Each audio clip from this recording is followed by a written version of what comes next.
마태복음 7장 13절 14절 말씀. 좁은 문으로 들어가라. 멸망으로 인도하는 문은 크고 그 길이 넓어 그 길로 들어가는 자가 많고 생명으로 인도하는 문은 좁고 길이 협착하여 찾는 자가 적음이라. 좁은 문으로 들어가라, 또 좁은 길을 가라. 간단하게 말하면 뭐 하라는 거예요? 이게 좁은 문 들어가서 뭐 하라는 거예요? 좁은 길 가서 뭐 하라는 거예요? 참된 예배드리라는 것입니다. 참된 예배드리라는 거예요. 그러니까 참된 예배는 좁은 문을 가고 좁은 길을 갔을 때 그 문을 통과하고 그 길을 갔을 때 드려지는 것을 참된 예배라 그러는 거예요. 그러면 반대로 넓은 길을 가면요, 넓은 문으로 들어가면요, 그건 거짓된 예배를 말하는 것입니다. 그건 잘못된 예배를 말하는 거예요. 그러니까 좁은 길로 가야 되고 좁은 문을 통과해야 된다. 이것은 이제 우리에게 참된 예배를 가르쳐주는 그런 내용이에요. 참된 예배는 뭐냐면 주님과 우리가 만나는 걸 얘기하는 거거든요. 그러니까 좁은 문으로 가서 좁은 길로 가면은 이제 주님 만난다는 얘기고요. 넓은 문으로 가서 넓은 길로 가게 되면 그러면 이제 주님 못 만난다는 것입니다. 점점 주님하고 멀어진다는 걸 말하는 거고요. 주님 앞에 이제 또 가까이 나가려면 좁은 문으로 자꾸 들어가고 좁은 길로 가야 된다. 이렇게 이야기하는 것입니다. 쉽게 얘기해서 성막이 있잖아요. 성막. 여러분 성경에 나오는 구약 성경에 성막이 있죠. 성막이 있으면은 우리가 뜰, 성소, 지성소가 있죠. 뜰, 성소, 지성소 돼 있죠. 성막이라는 게. 그러면 뜰에서 성소로 가고 성소에서 지성소로 가는 그 문이 좁은 문이에요. 그렇게 좁은 길로 간다 이렇게 하는 거예요. 점점점 이렇게 좁은 길로 가서 주님을 만나는 그 지성소 안에 법궤가 있죠. 그 주님 만난다는 얘기고, 이렇게 지성소로 가야 되는데 지성소에서 성소로, 성소에서 뜰로 나오고 뜰로에서 그 밖으로 나가버리면 넓은 길로 가는 거예요. 그래서 뜰로 가는 문은 넓고 지성소로 가는 문은 좁은 거예요. 이렇게 좁은 문으로 들어가면 지성소를 만나는 거고 넓은 문으로 가면 뜰로 나가서 밖으로 나가는 것입니다. 그러니까 하나님하고 멀어지는 거죠. 그러니까 우리가 이제 어떻게 좁은 문으로 들어가는지 오늘 말씀을 통해서 이제 같이 나누려고 생각하는 거죠. 그게 참된 예배니까.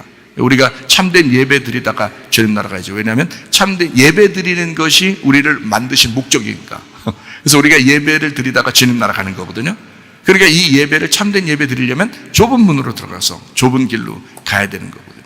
그것이 이제 무엇인지를 잘 이제 아셔야 되겠죠. 그래서 거짓 예배가 있고 참된 예배가 있다는 거예요. 그 거짓 예배는 민수기 11장 4절에 보니까 이런 말씀이 있어요. 그들 중에 섞여 사는 다른 인종들이 탐욕을 품음에 이스라엘 자손도 다시 울며 이르되 누가 우리에게 고기를 주어 먹게 하랴. 이렇게 탐욕 품은 섞여 있는 사람들이 있었다는 거죠. 같은 교회 안에도 섞여 있는 사람들이 있다는 거예요. 섞여 있는. 근데 그 사람들은 욕심을 가지고 예배를 드리는 거예요. 욕심을 가지고. 그러니까 자기가 예배 드리면 하나님이 나한테 더 복을 내려 주시겠지라고 생각을 하는 거예요.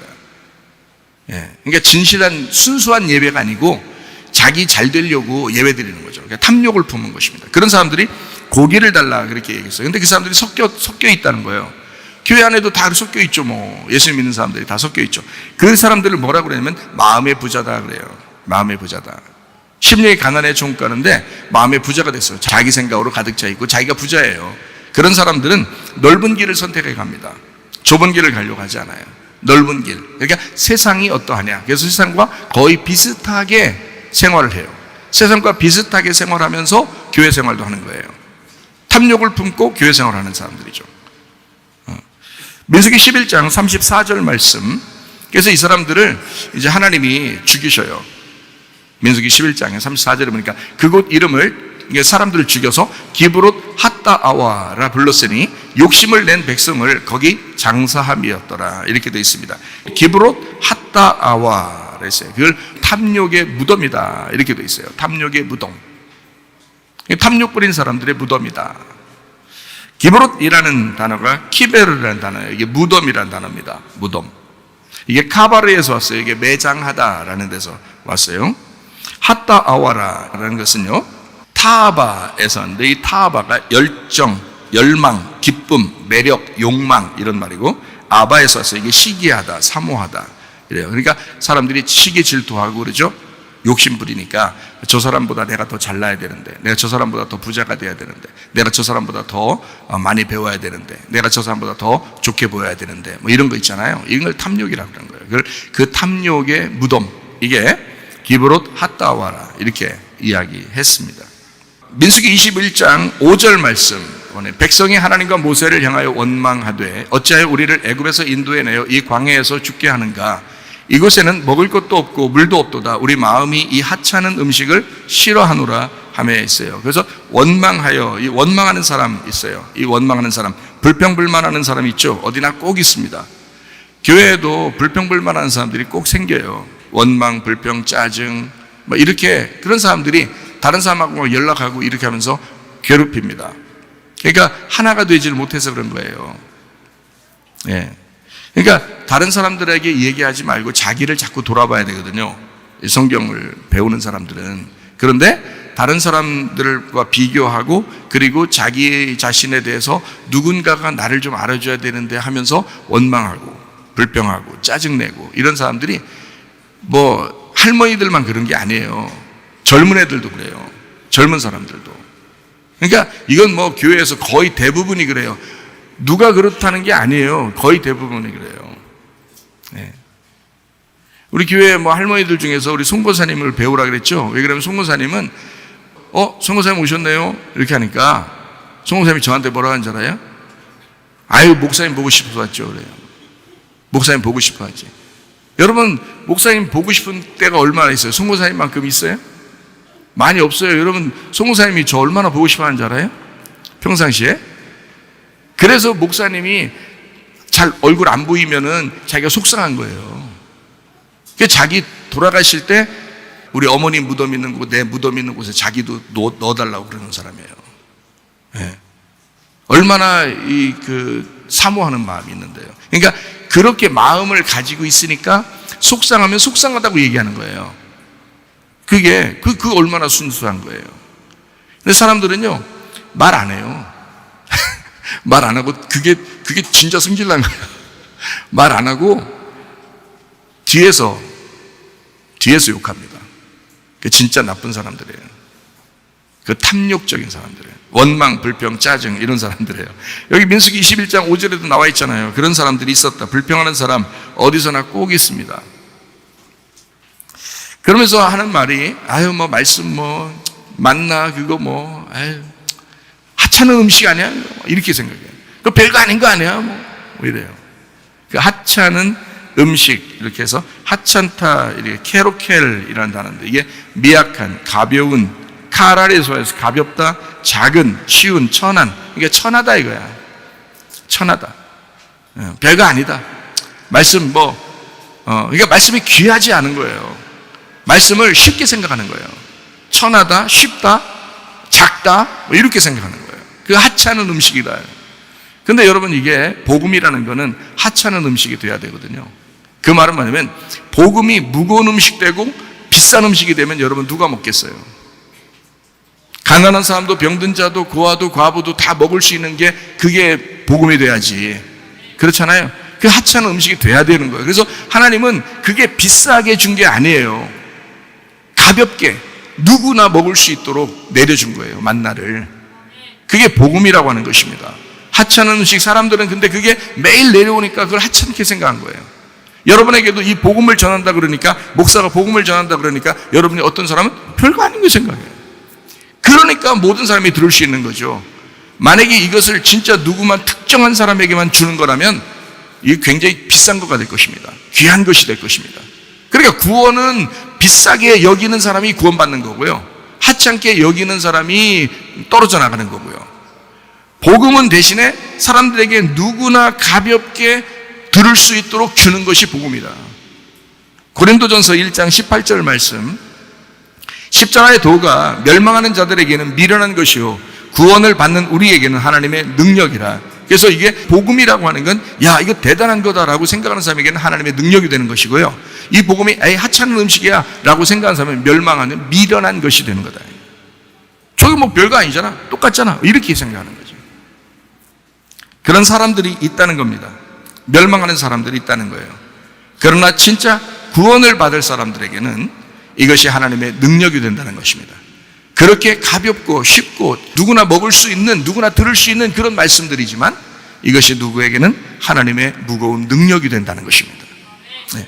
이렇게 되셔야죠, 여러분이. 그러니까 말씀을 사모하는 사람들 되셔야 합니다. 네, 말씀. 골래 3장 5절 말씀이요.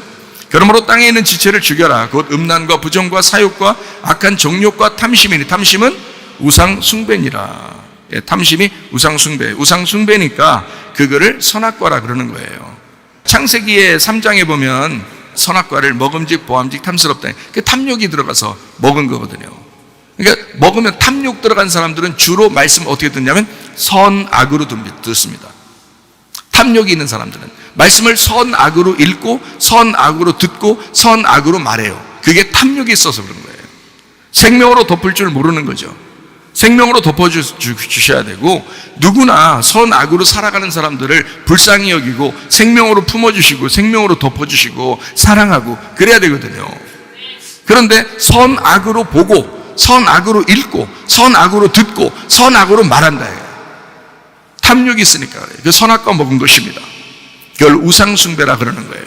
그런 사람들은 예배를 100번 드려도 하나님이 안 받죠. 그런 사람들은 선악으로 예배 드렸으니까 생명으로 예배를 드려야 되거든요. 생명으로 품어주셔야 되거든요. 하나님의 말씀이 사랑이라는 하나로 보이셔야 돼요. 그게 말씀입니다. 야고보서 1장 14절 15절.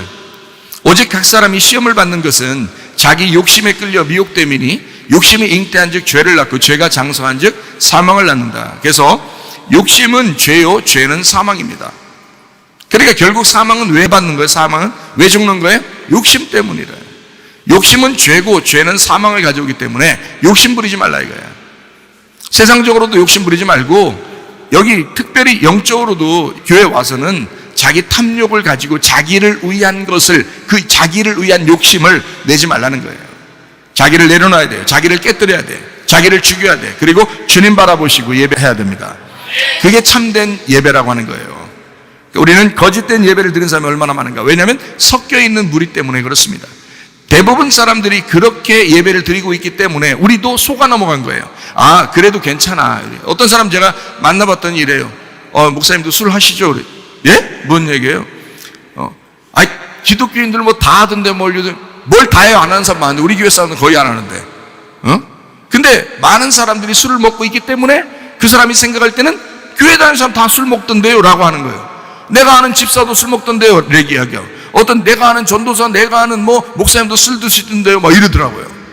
그래서 저한테 그렇게 얘기하는 거예요. 요즘 사람들 대부분 그런 거 아니에요? 라고 말해요. 제가 다시 말하죠. 우리 교회 사람들을 비유해서 생각해보면 거의 안 해요. 어떻게 술을 먹어요? 기독교인이. 어떻게 담배 피우고 그래요? 그럴 수 없죠. 그건 기본 아닙니까? 어떻게 이 속에 우리가 그리스도의 성전이라면서 우리의 몸이 그리스도의 거룩한 전이라고 하면서 이 속에 그런 나쁜 연기를 뿜어 들어가게 합니까? 그런 나쁜 그 술을 들어가게 합니까? 말도 안 되죠. 그러면서 사람들 핑계합니다. 대부분 다 그래. 섞여 있는 무리가 있었기 때문에 그래요. 섞여 있는 말이 있었기 때문에 그렇습니다. 그런 사람들이 얘기를 자꾸 하기 때문에 기독교인도 그래도 되는 줄 알아요. 그렇지 않습니다. 우리는 거룩한 하나님의 백성입니다. 그렇기 때문에 거룩하다는 말은 정결하다는 말이고 정결하다는 말은 분리가 되었다는 말이에요. 그래서 우리는 분리주의자입니다. 다른 사람을 포용하지만, 다른 사람을 다 용납하지만 우리는 세상과 분리된 사람들이에요. 그래서 예배드리는 사람들이라 이 말이에요. 그걸 참된 예배자라 그러는 것입니다.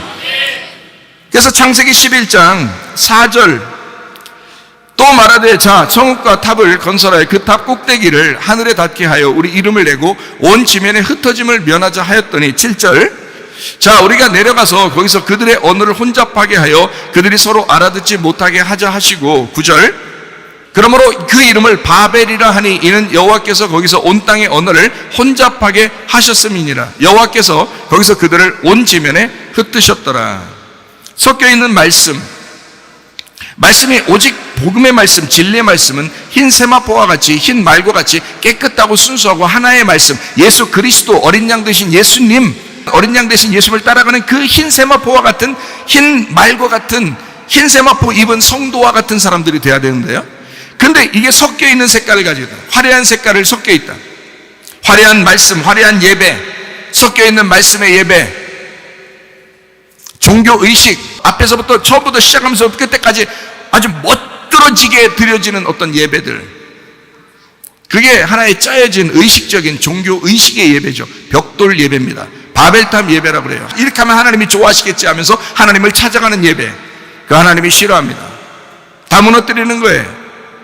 너희들 다 섞여 있지 않느냐 이거야. 다 섞여 있다. 이 바벨 다 흩어놓고 바벨이라고 하는 거야. 너희들 섞였다. 말씀이 섞였다 이거야. 순수한 말씀이 아니다 이거야. 여러분, 언제 우리 보고 하나님이 찾아오라겠어요? 영적인 하나님을 사람이, 육신적인 사람이 어떻게 찾아갑니까? 못 만나요. 찾아간다고 해도 영이라고 하는 그 하나님이 우리에게 찾아오셔야 합니다. 그 예배를 우리가 드리셔야 된다는 거예요. 그게 하나님이 찾아오시는 예배를 드려야지. 언제 성경에서 우리 보고 찾아오라 그랬어요? 그렇지 않아요. 하나님이 우리를 찾아오신다는 말이에요. 진정한 예배, 영과 진리의 예배를 드리는 곳, 그곳을 하나님이 찾으시는 겁니다. 섞여있는 말씀 예배, 화려한 예배, 종교적인 의식, 벽돌의 예배는 하나님이 무너뜨리신다. 그걸 바벨이라고 한다. 요한계시록 17장 5절 말씀이요, 그의 이마에 이름이 기록되었으니 비밀이라 큰 바벨론이라 땅의 음녀들과 가증한 것들의 M이라 하더라. 음녀를 바벨론이라 그렇게 말을 해요. 하나님이 얼마나 싫어하면 그 음녀 바벨론이 예배 안 드리는 사람이 아니에요. 바벨 예배를 드리고 있다는 얘기입니다.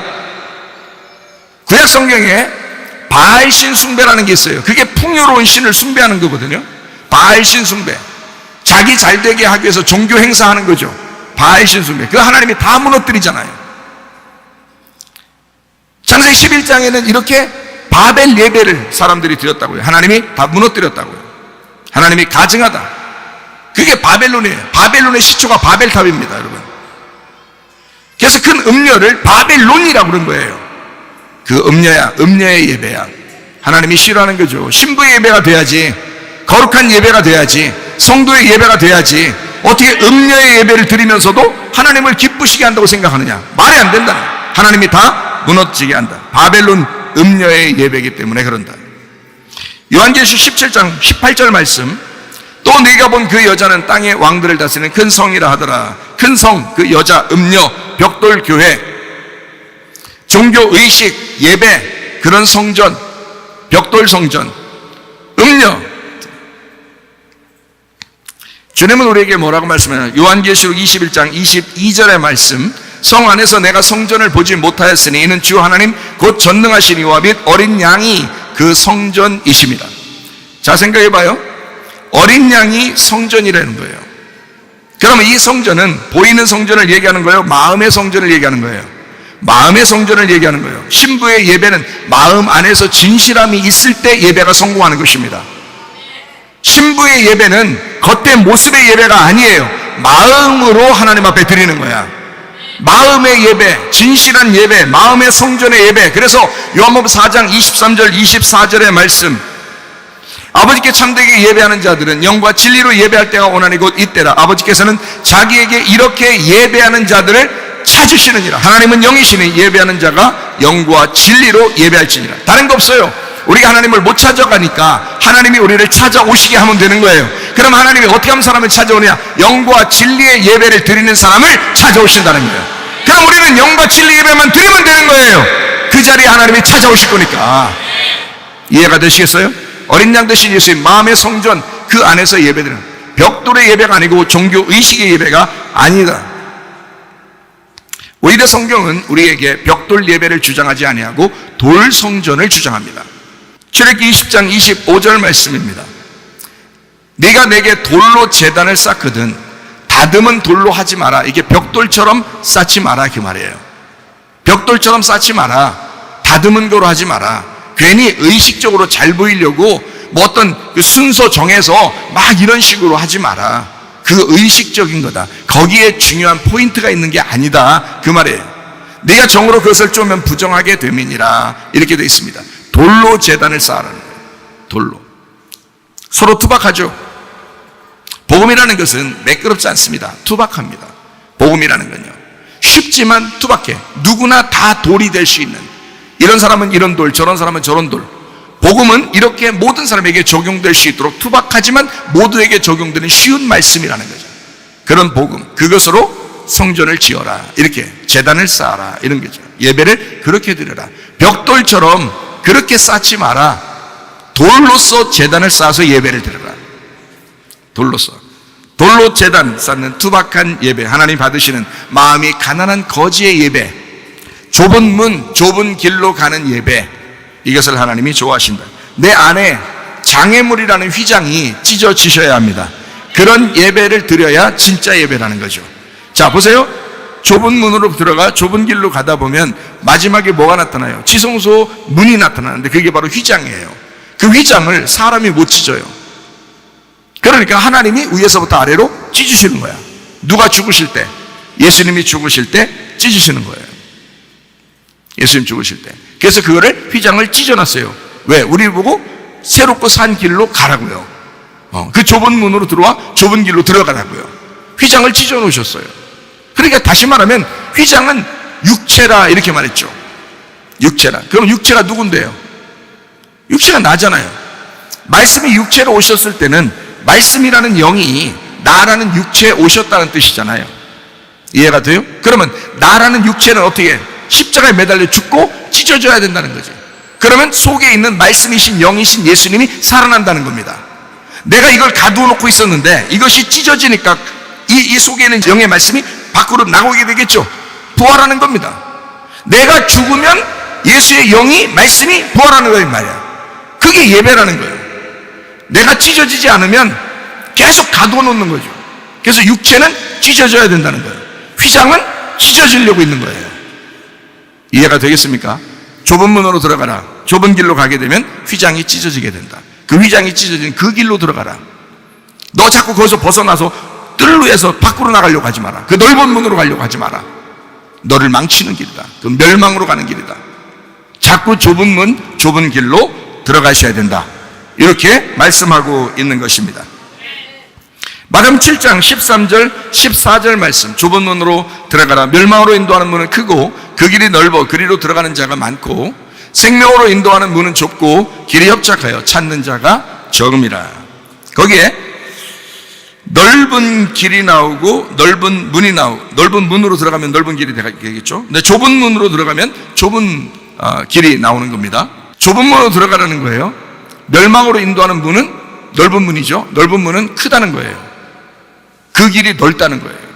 넓은 길이라는 뜰이라는 곳으로 들어갑니다. 우리가 넓은 문으로 들어가는 거니까 글리 들어가요. 그리고 어디로 가냐면 지성소까지 가는 겁니다. 그래서 지성소까지 쭉 들어가요. 그 들어가는 게 뭐예요? 좁은 길이 되고 좁은 문이 되고 좁은 길이 된단 말이죠. 그러니까 넓은 문으로 들어가서 성소 휘장을 거쳐 그 다음에 좁은 문이라고 하는 지성소의 휘장을 지나면 지성소 법궤를 만나게 되는 것입니다. 그때 말씀을 깨닫게 되는 거예요. 그 말씀을. 자, 넓은 문으로 들어와서 좁은 문으로 들어가 그렇게 생활하고 그 좁은 문에 있는 법궤로 언약궤로 생활하는 걸 우리 믿음 생활, 신앙 생활이라고 그러는 것입니다. 거꾸로 나가는 것을 신앙 생활이라고 하잖아요, 여러분. 근데 대부분 교회 다니다가 나 옛날에 열심히 했는데 야, 그런 말 하지 말라 그랬지.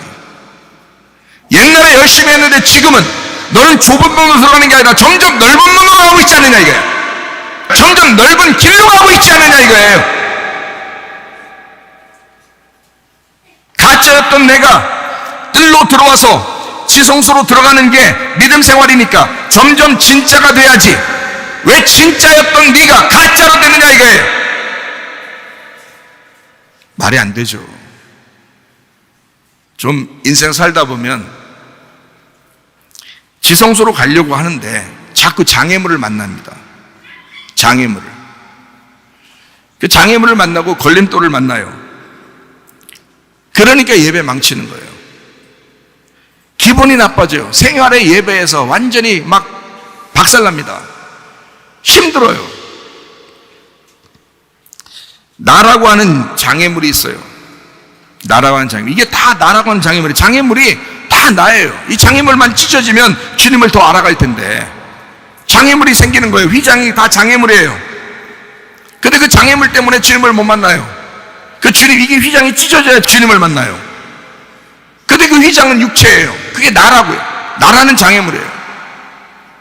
부부관계가, 가정생활이, 경제적인 것이 원만하게 되면요 장애물이 많이 없습니다. 근데 그런가요? 사람 때문에 장애물을 만납니다. 대부분 장애물은 다 사람이에요. 환경의 장애물을 우리가 만납니다. 다 환경이 또 장애물이에요. 지금은 아이들 손에도, 어린아이들 손에도 다 핸드폰을 주어졌거든요. 핸드폰을. 그럼 이걸 가지고 말씀 듣는 데 좀 시간을 좀 보내야 되는데, 이 핸드폰을 가지고 쓸데없는 데 많이 보내요. 이게 넓은 길로 가는 것입니다. 이게. 자기 핸드폰 하루 종일 중에서 핸드폰을 가지고 뭐 하고 있는지를 한번 여러분 조사해 보세요. 진짜 그리스도인인가, 가짜 그리스도인인가 금방 나타납니다. 예? 어떤 식으로 여러분은 신앙생활을 하고 있는가? 좁은 문으로 점점 들어가 좁은 길로 가고 있는 신앙생활을 하는가? 아니면 점점 넓은 문으로 가서 넓은 길로 빠져나가는 사람인가? 옛날에 신앙생활 열심히 했다고요? 왜 그럼 점점 가짜가 됩니까? 말이 안 되죠? 당신의 신앙생활, 당신의 믿음이 가짜였었기 때문입니다. 진짜 신앙생활, 진짜 믿음생활이 진짜면 반드시 지성소 쪽으로 가게 돼 있어요. 말씀 쪽으로 가게 돼 있어요. 점점 좁은 문으로 가게 돼 있어요. 점점 좁은 길로 가게 돼 있다 이 말이에요. 이해하시기 바랍니다. 이거 여러분 정말 제가 사랑하는 마음으로 얘기하는 거예요. 사랑하는 마음으로 얘기하죠. 여러분, 그래야 여러분 천국 갈 것 같으니까, 여러분이 정말 지성소로 들어가 법궤를 만나 천국에 가셔야 되니까, 그게 제가 얘기해 드리는 거잖아요. 이 세상은요, 환경이나 사람 때문에 장애물이 상당히 많아요. 가정의 문제 때문에, 또 정신적인 어떤 문제 때문에, 우울하고 공황장애 있고, 또 병이 오고, 또 옆에 사람이 하도 승질나게 만들고, 부부의 관계, 어떤 사람은 또 자녀가 또 문제를 일으켜요. 어떤 사람은 또 부모가 문제를 일으키고요. 참 별일 다 있어요. 이 세상 살다 보면. 가지 많은 나무에 바람 잘 날없다는 말이 딱 맞아요. 그 가지가 많으니까 바람이 다 맞는 거예요. 그러니까 더 흔들리는 거예요. 그게 장애물들입니다. 우리에게. 모두 나라고 하는 장애물이에요. 나라고 하는 장애물. 그것을 극복하셔야 합니다. 여러분이 스스로 극복 못해요. 하나님이 극복해 주셔야 되는 겁니다. 그래서 사람들, 어떤 사람이 물어봐요.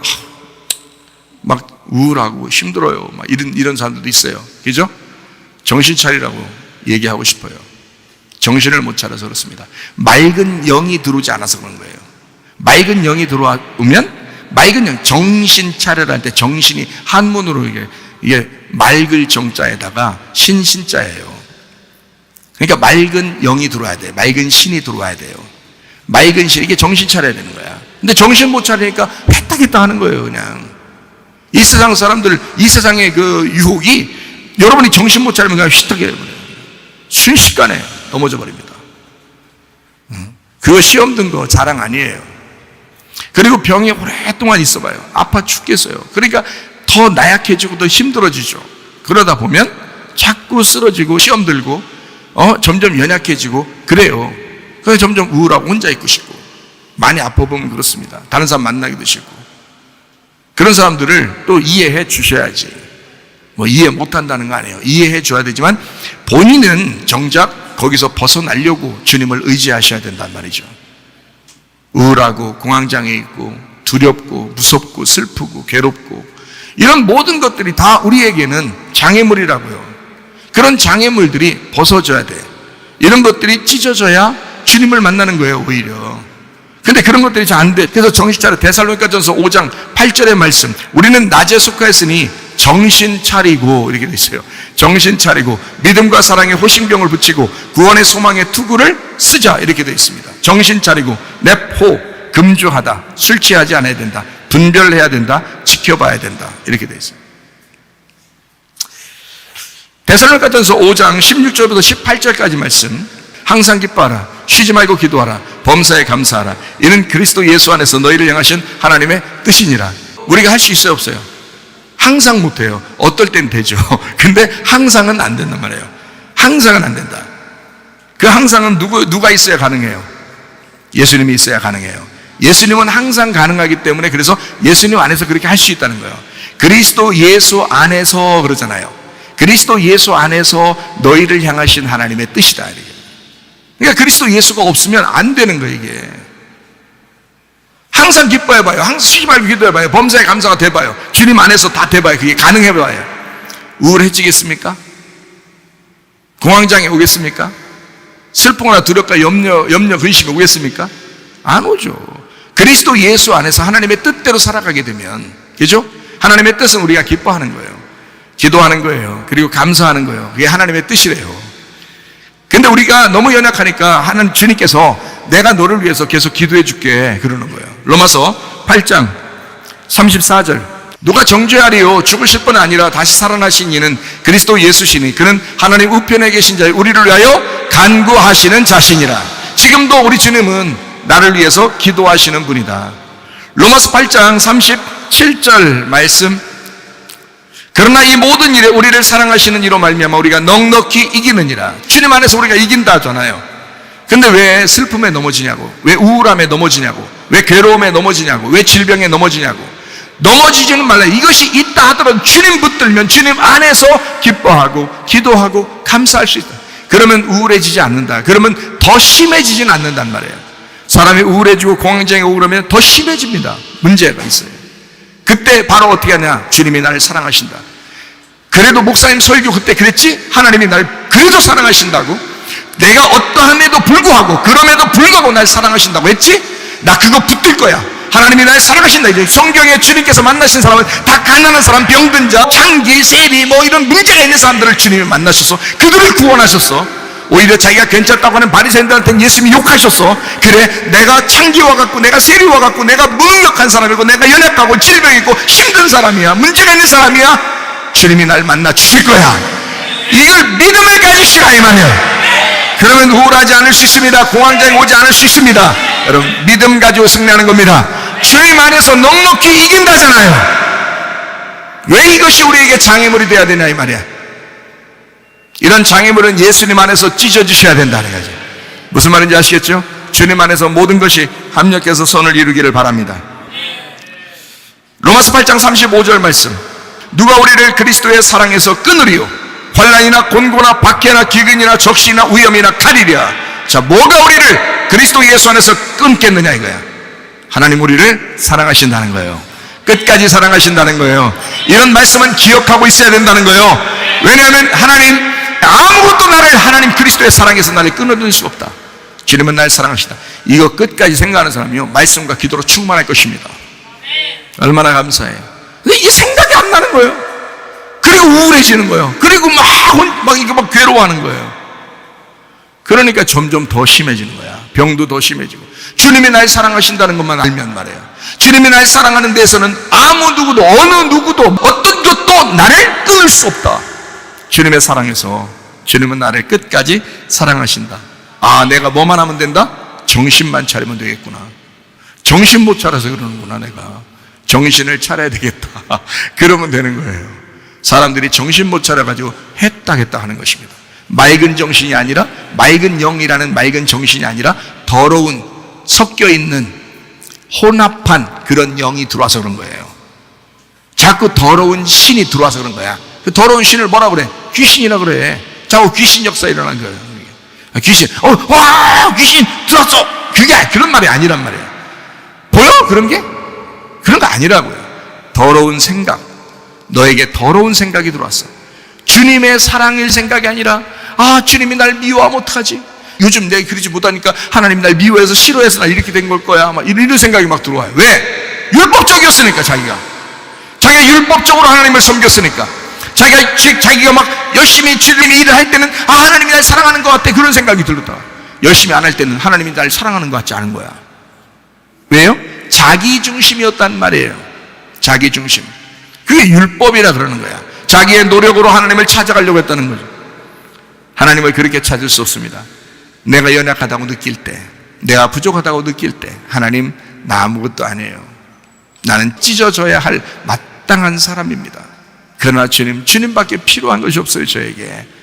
그러나 주님 오셔요. 주님이 오신다는 거예요. 내가 가는 게 아니라 주님이 오신다니까. 주님 얼마나 오고 싶어 하시겠어요. 정신 차리면 된다. 영을 잘 분별하셔야 합니다. 맑은 영이 되살아나도록 해야 합니다. 율법적으로 살지 않아야 합니다. 율법적인 노력에서 벗어나서 복음으로 사셔야 합니다. 진리의 복음은 누구나 먹을 수 있는 하찮은 음식 같은 아주 가벼운 복음, 말씀, 진리의 말씀, 누구나 들어도 이해가 되는 그런 하나님의 사랑의 말씀이라는 거예요. 그것을 우리가 간직하셔야 돼요. 이걸 자꾸 잊어버리니까 그런 겁니다. 그러므로 우리는 정신을 차려야 된다. 데살로니가전서 5장 6절, 그러므로 우리는 다른 이들과 같이 자지 말고 오직 깨어 정신 차려라. 데살로니가전서 5장 8절 말씀, 우리는 낮에 속하였으니 정신을 차리고 믿음과 사랑의 호심경을 붙이고 구원의 소망의 투구를 쓰자. 베드로전서 4장 7절 말씀, 만물의 마지막이 가까이 왔으니 그러므로 너희는 정신 차리고 근신하여 기도하라. 끊임없이 우리에게 말씀합니다. 정신 차려야 된다. 맑은 영으로 네가 살아야 된다. 더러운 영이 너 속에서 들어가 살면 안 된다. 나쁜 생각이 들어가 살게 하면 안 된다. 좋은 생각을 가져라. 하나님이 나를 사랑하신다는 생각을 가져라. 요한일서 4장 8절 말씀입니다. 사랑하지 아니하는 자는 하나님을 알지 못하나니 하나님은 사랑이시다. 하나님은 사랑이에요. 하나님은 미움이시다 하지 않았어요. 하나님 미움 아닙니다. 하나님은 사랑이시다. 하나님은 당신을 미워하지 않습니다. 하나님은 절대적으로 사랑이시라는 거예요. 하나님은 나를 사랑하신다. 그런 하나님, 사랑이시기 때문에 나도 사랑하신다. 주님이. 왜 당신을 일부러 하나님 미워하시겠냐고. 말이 안 된다. 요한일서 4장 16절 말씀에도 같이 나오죠. 하나님이 우리를 사랑하시는 사랑을 우리가 알고 믿었다. 이거 이제까지 몰랐으면 오늘 또 아시기 바랍니다. 이거 알고 믿으시기 바랍니다. 하나님이 우리를 사랑하신다. 하나님은 사랑이시라. 사랑 안에 거하는 자는 하나님 안에 거하는 거다. 하나님도 그의 안에 거하시는 것이다. 사랑, 그 주님의 사랑 안에서 사시기를 바랍니다. 그러면 여러분의 장애물은 다 걷어집니다. 여러분 장애물이 가장 강한 게 어디냐면 가정이에요. 가정. 남편과 아내가 사람들이 생각할 때는 이렇게 생각해요. 야, 내가 이 남편 안 만났으면, 내가 이 부인만 안 만났으면 진짜 내가 정말 행복했을 텐데, 이런 말을 결혼하고 3년 지난 다음부터 해요, 사람들이. 그런데요, 그런 걸림돌이 왜 생기냐고요. 가정에서. 이상하잖아요. 처음에는 죽을 만큼 사랑해서 결혼했으면서, 그죠? 내가 결혼 안 하면 죽을 것 같아. 그래서 결혼한 거 아니에요, 다? 그렇죠? 그런 건 아닌가? 정신 차리고서 결혼했었나요? 어쨌든 내가 죽을 것 같으니까 차라리 죽는 것보다 내가 결혼하는 게 낫다 해서 결혼한 거잖아요. 그거 아닌가 모르겠어요. 다 그렇게 결혼한 거거든요. 그렇게 결혼했으면서 3년 지나고 난 다음에는요, 다 똑같아요. 눈이 휙 돌아갔다가 다시 정상으로 돌아왔는지 모르겠지만 하여튼 이상해졌어요. 제가 여러분에게 결혼에 대해서 잠깐 설명을 한번 해드릴게요. 결혼은 우리에게 장애물이 될 수도 있고, 그리고 행복한 가정이 될 수도 있습니다. 결혼이라는 건요. 아주 간단한 차이 때문에 그래요. 결혼을 할 때 사람들은 왜 결혼하냐고 물어보면 자기가 행복하려고 결혼한다, 이렇게 얘기를 해요. 그렇죠? 자기가 행복하려고 결혼한다. 그런데 결혼은 사실 상대방을 행복하게 해주려고 결혼하는 것입니다. 그게 바뀐 거예요. 이 생각이 성경적으로 보셔야지. 성경의 결혼은 예수님이 나와 결혼하고 싶다 하는 그것이 성경의 결혼이거든요. 그런데 예수님이 나에게 나 너 사랑해 할 때는 그냥 사랑한다고 말하는 게 아니에요. 예수님이 날 사랑해 그럴 때는 예수님이 난 너를 위해서 죽을 거야. 그게 사랑인 거예요. 그거를 전제로 하고 내가 너를 위해 죽으면 그게 결혼인 거야 라고 하는 게 그게 성경의 결혼이거든요. 그러니까 죽음이 곧 결혼인 거예요. 그러니까 결혼식은 뭘로 들어가는 것이다, 무덤으로 들어가는 것이다 라는 누가 얘기하는 게 말만 그렇게 하는 거예요. 진짜 무덤으로 들어가는, 그 무덤으로 들어가는 게 뭐예요? 창세기에 보면 아브라함이 헤브론 땅에 있는 막벨라 굴을 이제 사가지고 거기에 사라도 거기다 묻고 자기도 들어가고 이삭도 거기 들어가고 야곱도 들어가고 그러죠? 다 그 막벨라 굴에 들어가는 이유가 뭐예요? 그 무덤은 또 하나의 문이라는 거죠. 그 무덤으로 들어가면 천국으로 들어가는 문이 되는 거예요. 그게 무덤으로 들어가야 천국도 가죠. 이해가 됩니까? 그래서 죽으면 천국으로 간다는 겁니다. 이거를 이제 그 사람들은 정확하게 알고 있었던 거예요. 그래서 막벨라 굴, 이게 바로 그 경계선에 있었던 겁니다. 이 세상과 하늘나라의 경계선이에요. 이 경계선은 죽음으로 들어가는 문으로 들어가서 그 다음에 천국으로 이제 이어지는 문이거든요. 그 문이 열린다면 죽음으로 이제 딱 들어가면 내 인생의 문이 딱 닫혀요. 이제 그러면 뭐가 열리면 천국의 문이 앞에서 열리는 겁니다. 그러면 이렇게 나가는 거예요. 그러니까 가정에서 내가 이 아내를 위해서 내가 희생해야지, 내가 섬겨줘야지 라고 그러면 내 속에서 나는 죽는 거죠. 근데 내 속에서 그게 천국으로 열린단 말이에요. 이해가 되셨어요? 아, 내가 내 남편을 위해서 내가 희생해야지, 내가 남편을 위해서 사랑한다고 고백하고 죽어야지. 그러면 그때부터 천국이 열리는 것입니다. 그러니까 결혼이라고 하는 것은 나 행복하려고 결혼한 게 아니고 상대방의 행복을 위해서 내가 죽기 위해서 결혼한 것입니다. 이거를 먼저 전제하고 결혼하는 게, 다시 말하면 어린 애들이 결혼하기 때문에 문제가 되는 거예요. 어린 애들이 결혼하니까. 데이트할 때도 그래요. 우리 교회 학생들이 만약에 데이트한다 그러면 저는 꼭 얘기해줘요. 야, 징징거리지 마. 징징거리려면 데이트하지 마. 상대방을 이해해 주려고 한다면 그때 데이트 시작해. 데이트는 징징거리려고 데이트하는 게 아니야. 이제는 성숙해지기 위해서 그 과정으로 들어간 거야. 네가 성숙해야, 성숙한 마음으로 성숙한 사람이 돼야 결혼하는 거지. 애들이 결혼하냐? 징징거리는 애들이 결혼하는 게 아니라고요. 몰라서 그런 거야. 사람들이 다 징징거리면 또 귀엽다고 그래. 처음에는. 나중에 계속 징징거려 봐요. 그게 귀엽나? 그것 때문에 못 산다고 그러지. 그렇게 해서 결혼하는 게 아니에요. 징징거리는 어린 애는 성장할 때까지 결혼을 보류하셔야 합니다. 성장해야 남녀가 상대방을 배려할 줄 아는 그런 성장하는 것이 들어올 때 그때 결혼식을 해야 되는 거예요. 이게 결혼을 뭣도 모르고 하는 사람들이, 다시 말하면 사랑하니까 결혼한대. 사람이 사랑하니까, 자기가 사랑하니까, 상대방을 위해서지. 내가 사랑하니까 그 얼마나 이기적인 거예요. 내가 사랑하니까 결혼하는 거예요. 내가 사랑하니까 결혼. 여러분, 사랑이, 애기는 사랑해서 낳죠. 뭐 미워하니까 애 낳아요? 아니잖아. 남녀간에 결혼해서 둘이 사랑하니까 애가 나오는 거예요. 그리고 막 싸웠다가도 또 둘이 화해합니다. 그날 또 애가 생겨요. 그렇게 이제 애는 사랑하니까 애가 나오는 거야. 에? 사랑하니까.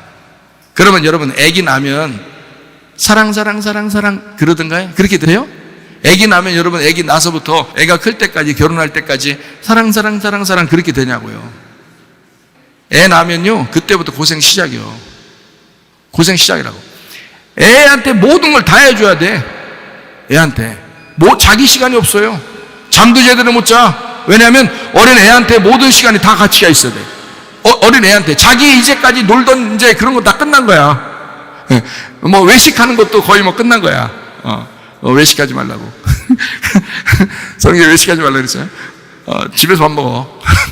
근데 하여튼 아기를 낳으면 그때부터 모든 생활이 다 정지해요. 자기는 다 모든 것이 아기에게 추천. 그래서 아기가 좋아하는 걸 하게 되고요, 아기가 좋아하는 거 먹게 되고, 아기가 좋아하는 걸 같이 다니게 되고요, 아기를 위해서 따라다닙니다. 또 애가 누워있으면 아무것도 못하니까 다 모든 기저귀 같은 거 다 갈아줘야 되죠. 애가 기어다니기 시작하면 그때부터 계속 따라다녀야 되죠. 걸어다니면 더 그렇죠. 뛰면 더 그렇습니다. 막 계속 따라다녀야 돼요. 그렇게 애를 키워요. 그리고 이제 학교 보내면 숙제했느냐, 공부하고 있느냐 신경 또 써요. 누구 사귀느냐 또 다 신경 씁니다. 그래서 계속 신경 써요. 어른 청년 될 때까지. 그땐 다 커가지고 이제 결혼한다고 하는데도 그때도 신경 써요. 누구 만나냐, 누구랑 결혼할 거냐, 결혼하면 어떻게 살 거냐, 다 모든 게. 그리고 결혼하고 나면 이제 또 임신이나 아기를 낳으려고 그러네. 아이고, 또 그것도 걱정돼. 그냥 애 낳으면 무조건 그냥 그게 사랑 되는 게 아니에요. 사랑에는 책임이 따르는 거야. 책임이. 그래서 결혼은 사랑 때문에 하는 게 아니라 책임을 먼저 생각하고 하는 거야. 책임을. 내가 이 여자를 책임질 수 있겠다. 그때 결혼하는 거야. 내가 목숨 걸고 이 여자를 책임질 수 있겠다. 그때 결혼해. 내가 이 남자를 목숨 걸고 책임질 수 있겠다. 그때 결혼하는 거야. 알아요? 자기 사랑하니까 이기적으로 자기가 사랑하니까 결혼해줘야 된다는 거야. 내가 사랑하니까 결혼해야 된다는 거야. 말도 안 되는 소리 하는 거야. 어처구니 없는 얘기란 말이에요. 착각 중에 가장 큰 착각이 뭐냐? 결혼하면 행복할 거라고 생각하는 거. 그게 이 세상에서 가장 큰 착각이에요. 결혼하면 그때부터 책임감이 따릅니다. 결혼하자마자부터 책임감이 따라요. 내가 책임져야지.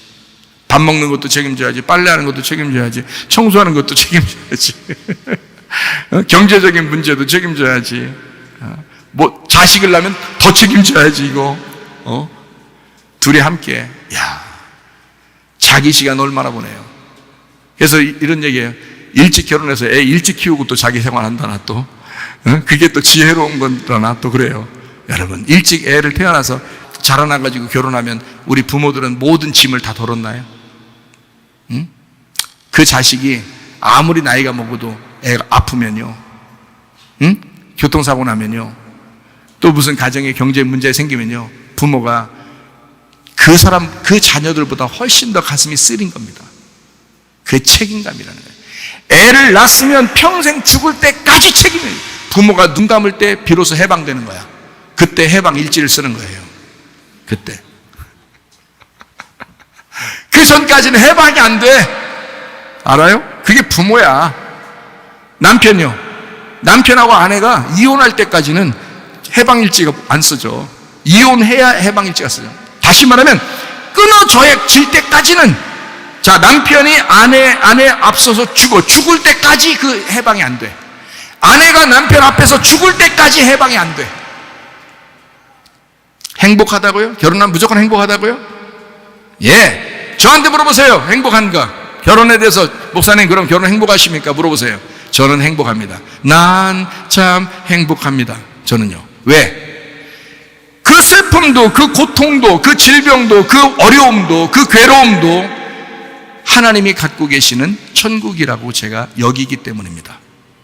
여러분이 생각할 때는 내가 사랑하니까 내게 좋은 일이 있을 때만 행복하고 기쁘다고 생각하지만, 우리 예수님은 여러분이 못나고 미련한 짓을 하고 아주 아프고 또 죄를 짓고 어려운 일 당할 때, 그것도 우리 하나님이라는 천국, 그 주님의 천국은 계속 여러분과 함께 있는 것입니다.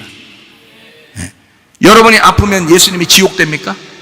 천국이라는 예수님이, 여러분이 죄지면 예수님이 지옥되는 거냐고요? 아니라고요. 예수님은 늘 사랑 안에서 천국이라고요. 그리고 마음에 항상 이런 마음을 품죠. 예수님은 내가 너를 사랑해. 난 너를 위해서 죽었어. 내가 사랑하는 게 진짜야. 사람들이 사랑한다 말하는 건 다 가짜야. 그런 사랑도 아니야. 나는 너를 진짜 사랑해. 사랑한다고 말할 수 있는 건 내가 너를 위해 진짜 죽었기 때문이야. 그게 주님의 마음입니다. 그렇게 사랑하시다 가야 되는 거예요. 장애물이 아니죠. 장애물은 찢어져야 되는 거예요. 장애물은 벗어져야 되는 거예요. 그게 벗겨지고 깨뜨려질 때 진짜 그리스도의 사랑이 여러분 가정에 나타날 줄로 믿습니다. 고린도전서 15장 31절 말씀, 형제들아 내가 그리스도 예수 우리 주 안에서 가진 바 너희에 대한 나의 자랑을 두고 단언하노니 나는 날마다 죽노라. 부부관계나 부모 자녀관계, 병들어도 책임지고 힘들어도 책임지고, 경제적인 문제가 함께 있어도 책임지고, 한쪽만 계속 잘못하고 있다면 그건 이상한 거죠.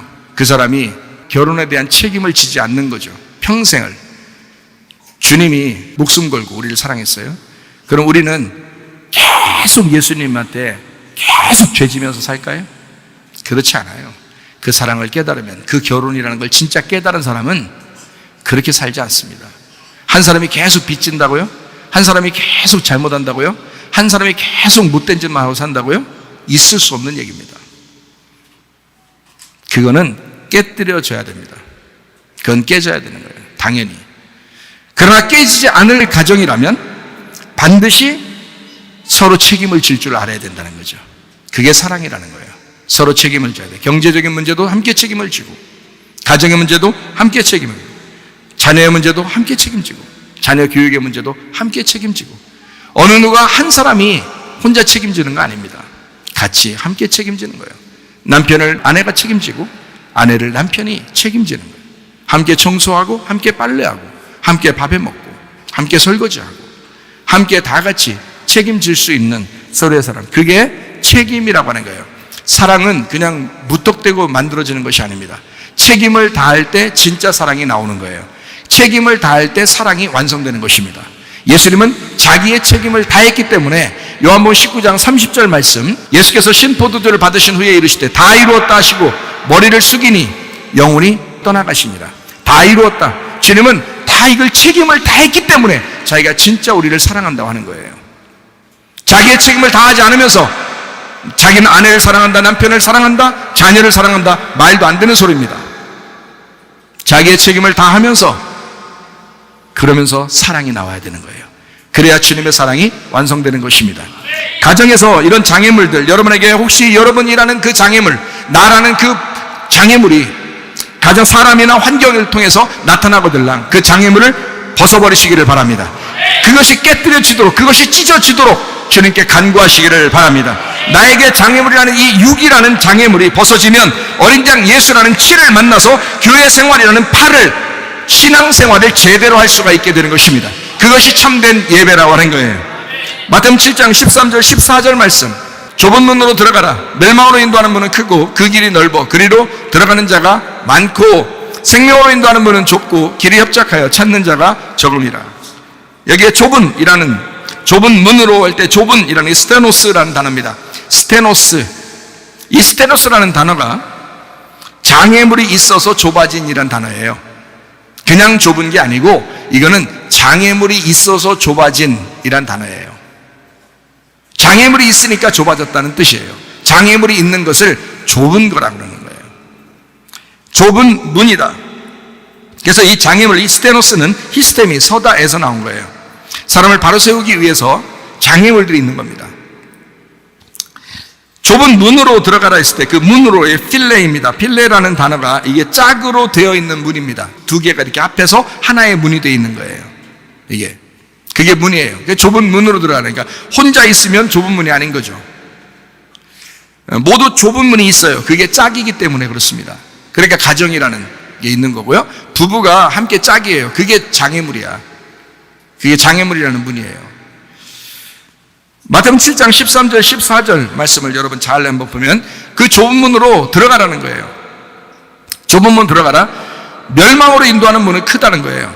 인도한다라는 게 아파고입니다. 이 아파고라는 단어가 데려가다, 끌고 가다, 죽이다라는 단어예요. 그런데 이게 무슨 시제가 어떻게 되냐면 여성 단수 능동태예요. 이게 멸망으로 인도한대요. 그게 인도한다는 게 여성 단수 능동태예요. 여성이면 뭔지 아시겠죠? 여성이면 각자 우리들을 말합니다. 여성 단수니까 각자 나를 말하는 거예요. 그 문은 크고 길이 넓다 이랬어요. 각자 자기가 시작되는 자기의 운명의 문이 시작되는 것이 바로 다 각자 넓은 문이라는 거예요. 넓은 문. 넓은 문으로 우리는 시작했어요. 그래서 좁은 문으로 가야 되는 거거든요. 그래서 장애물들이 있는 겁니다. 그런데 넓은 문으로 다시 또 돌아가려고 하는, 자기 원래 성품으로, 원래 자기 운명으로, 자기 원래 자연인으로 돌아가려고 하는 그런 습성들이 사람들에게 있다. 그게 넓은 문이라는 거예요. 그건 멸망으로 인도한다는 거예요. 멸망으로 인도하는 문, 그 문은 크고 그 길이 넓다. 넓다라는 말은 유리코로스라는 단어예요. 유리코로스. 장애물이 없어서 넓어졌다는 말입니다. 장애물이 없으니까. 그러니까 장애물이 하나도 없는 것 같아, 자기에게. 뭐 이런 사람은요, 지금 넓은 길 가고 있는지 잘 봐야 돼요. 코라에서 만든 게 공간, 땅, 육지라는 말이고, 이게 카스마에서 왔어요. 틈, 공간, 입을 크게 벌리다, 구렁이라 하죠. 이 구렁텅이, 이렇게 구렁텅이, 큰 공간, 빈 입, 공간, 입에 아무것도 없는 그런 공간, 입, 이렇게 말해요. 장애물이 없다. 그래서 넓어졌다, 이 말입니다. 그리로 들어가는 자가 많대요. 그러니까 이렇게 성경에 나와 있으니까, 그리로 들어가는 사람이 많다 이렇게 돼 있으니까 많은 사람이 아무래도 가겠죠. 많은 사람이 그 길을 선택하겠죠. 왜냐면 장애물이 싫으니까. 장애물이 없었으면 좋겠으니까.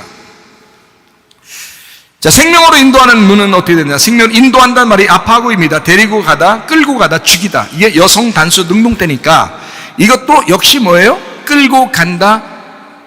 자기를, 여자 스스로 자기를 끌고 간다 이 말이에요. 생명으로 인도한다. 그 문이 어떻게 되냐? 그 문 좁고, 그 문은 좁다. 스테노스, 장애물이 있어서 좁아진 문이다. 히스테미, 서다, 이렇게 되죠. 길이 협착하대요. 길이 협착하여 찾는 자가 적다. 협착하단 말이 들리보입니다. 들리보, 모여들다, 괴롭히다. 그러니까 반드시 좁은 문으로 가면 자기를 괴롭히게 돼 있어요. 그러니까 여러분 지금 나한테 정말 괴롭힌 게 있는데, 괴롭히는 게 많은데, 병의 문제, 가정의 문제, 부부의 문제, 부모 자녀의 문제, 돈의 문제, 이 환경의 문제, 정신적인 문제, 나한테 이게 뭔가 지금 좁아진 것이 있다, 우리에게. 그러면 이게 지금 좁은 문으로 들여보내려고 하나님께서 여러분을 인도하시고 있는 겁니다. 여러분의 뜻에 의해서 그렇게 되겠냐고요? 안 되죠. 근데 이상하게 그렇게 인도가 된단 말이에요. 그죠? 자, 협착하여 찾는 자가 적다. 이 협착하여 들리고 모여들다 괴롭히다라는 말이고, 이게 트리모스에서 왔어요. 문지르다 바퀴 자국 달아 빠진 흔적, 이렇게 돼 있으니까 뭔가 닳고 다른 거예요. 뭔가 자기에게 막 이루어진 사건들인 거예요. 이런 것들이 많은 거야. 그러면 좁은 문으로 가는 것이고, 이게 길이 협착해졌다는 것입니다. 힘들다, 살기 힘들다, 이렇게 되는 거예요. 입에서 저절로 그런 말이 나오죠. 살기 힘들다, 나 우울해져야지, 이러면 안 되는 거예요. 길이 협착하다, 힘들다, 요즘 같은 너무 힘들어. 그러면 이제 바로 무슨 생각해야 돼요? 하나님이 날 사랑하신다. 아무도 그 사랑에서 날 끊을 수 없다. 나도 하나님을 사랑해. 주님은 이미 죽으셨어. 그래서 사랑한 거야. 그러니까 진짜 사랑이야. 나를 아무도 끊을 수 없어. 나 주님 앞에 돌아가야 돼. 나 그 좁은 문을 뚫고 그 주님의 지성소에 그 법궤를 만나야 돼. 나 주님의 말씀 들어야 돼. 주의 말씀으로 가야 돼. 예배 드려야 돼. 이러면서 주님 앞에 나아가는 것입니다. 장애물이 걷어져야 된다는 거죠. 출애굽기 14장 13절, 모세가 백성에게 이르되 너희는 두려워하지 말고 가만히 서서 여호와께서 오늘 너희를 위하여 행하시는 구원을 봐라. 너희가 오늘 본 애굽 사람을 영원히 다시 보지 못하리라. 이게 뭐예요? 이게 장애물이었던 겁니다. 너희들이 가지고 있었던 그 장애물, 애굽 사람들, 이거 두려워하지 마라. 그거 다 오늘 끝낼 거다, 이런 말입니다. 장애물은 끝낼 것이다. 출애굽기 14장 21절 말씀, 모세가 바다 위로 손을 내밀매 여호와께서 큰 동풍이 밤새도록 바닷물을 물러가게 하시니 물이 갈라져 바다가 마른 땅이 된지라. 자, 보세요. 여기 모세가 바다 위로 손을 내밀매 여호와께서 큰 동풍이 밤새도록 바닷물을 물러가게 하시니 물이 갈라져 바다가 마른 땅이 된지라. 자, 장애물이 사라졌다, 그 말입니다. 바닷물이라는 그 장애물이 하나님께서 그걸 갈라놓으셔서 살게 되었다. 요게 장애물이 사라져버렸다. 이해가 되시겠어요? 그리고서 광야로 나오는 것입니다. 또 장애물이 있을 때 그 요단강이 또 갈라지죠. 그러면서 가나안 땅으로 들어가는 것입니다. 자, 뜰에서 성소로, 성소에서 지성소로 들어가는 거예요. 애굽에서 광야로, 광야에서 가나안 땅으로 들어가는 것입니다. 우리에게는 반드시 그런 장애물들을 앞에 놓는 거예요. 하나님의 뜻입니다. 여러분이 왜 힘드냐고요? 왜 어려운 일들이 가끔 생기냐고요? 안 생기고 그냥 평안하게 갔으면 좋겠는데 그 어려운 일이 왜 생기냐고요? 자녀 키워보면 압니다. 자녀 태어나게 하고 그 자녀를 키우다 보면 좋은 것도 있지만 책임져야 될 그 무거운 짐이 우리에게 더 많다는 것입니다. 그건 죽을 때까지 우리가 가져야 할 그 책임감. 그럼에도 불구하고 그 책임을 질 때, 책임을 지는 그 어려움이 있는데도 내 마음은 그 자녀 때문에 행복한 거예요. 그게 천국이라는 것입니다. 예수님은 우리를 끝까지 책임지셔요. 그 책임지는 그 예수님 마음이 천국이시다, 그 말이에요. 장애물들이 여러분 앞에 나타납니다. 이것은 다 갈라져야 합니다. 출애굽기 17장 6절 말씀이에요. 내가 호렙산에 있는 그 반석 위에 거기서 내 앞에 서리니 너는 그 반석을 쳐라. 그것에서 물이 나오리니 백성이 마시리라. 모세가 이스라엘 장로들의 목전에서 그대로 행하니라. 그 반석 위에서 그 반석을 쳐라. 장애물이 사라졌다, 이 말이에요. 그 장애물이라는 반석을 만났을 때 그것을 쳐라, 이거야. 그걸 깨뜨리라, 이거야. 그럼 거기서 생수가 나올 것이다. 이해가 되시겠습니까? 히브리서 10장 20절 말씀, 그 길은 우리를 위하여 휘장 가운데로 열어놓으신 새로운 산 길이요 휘장은 곧 그의 육체니라. 휘장이라고 하는 휘장 가운데로 열어놨다. 휘장은 곧 그의 육체. 그러니까 뭐가 깨뜨려져야 된다는 거야? 육체가 깨뜨려져야 된다. 예수의 육체가 깨뜨려짐으로써 우리가 구원받았죠? 여러분의 육체가 깨뜨려지면서 여러분의 가정이 구원받길 바랍니다. 이해가 되시겠어요? 자기의 장애물이 깨뜨려질 때, 자기의 속에서 자기라는 장애물이 깨뜨려질 때, 자기 육체적인 삶이 깨뜨려질 때 여러분의 가정과 여러분의 주변은 행복해질 것입니다.